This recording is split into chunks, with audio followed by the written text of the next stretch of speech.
avait choisi pour la première journée du stage un bel itinéraire sur la Dent d'Orlu, l'arrêt Est, qui avait l'avantage de ne pas être trop haut en altitude, de nous permettre de nous rendre compte des conditions sur les sommets avoisinants dans un premier temps, et puis surtout de revisiter tous les fondamentaux de la course d'arête, les anneaux de buste, les différents types d'encordement en fonction de la difficulté du terrain. Donc c'était une belle grande première journée de stage.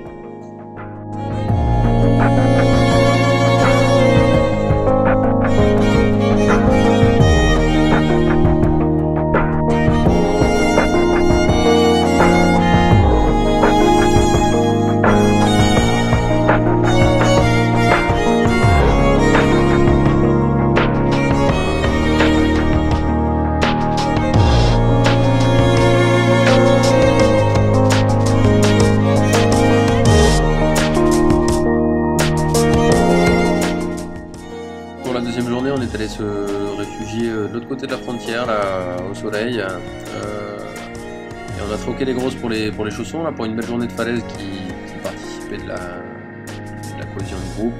Voilà, c'était sympa de se voir au pied d'une belle falaise espagnole.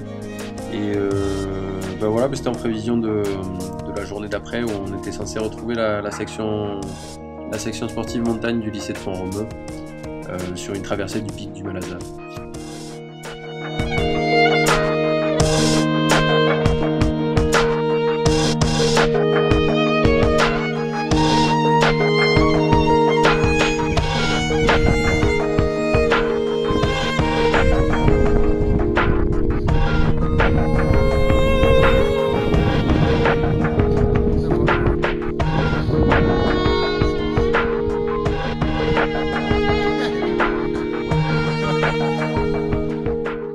Cette section montagne du lycée de Font-Romeu, elle existe depuis la rentrée 2011 et c'était très sympa de permettre un échange entre ces lycéens des Pyrénées-Orientales et les jeunes de l'équipe régionale, voilà, au détour d'une belle sortie partagée.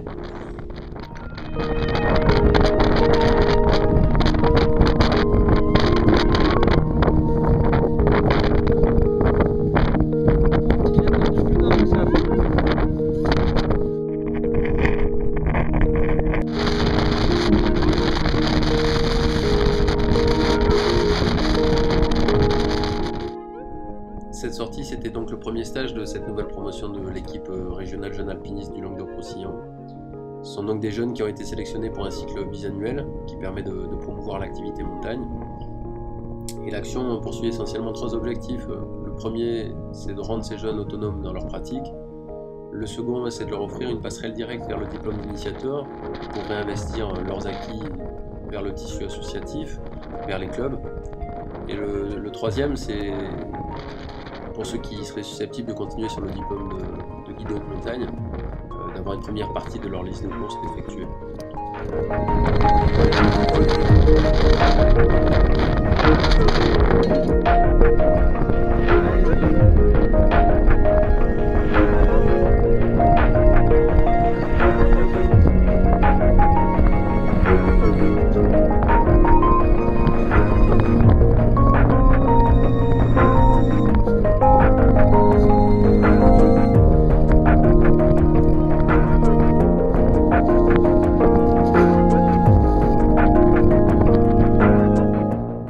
Cette section sportive du lycée de Font-Romeu, elle va venir constituer un vivier pour ces équipes régionales jeunes alpinistes. Et ça donne une cohérence à la politique de développement régional.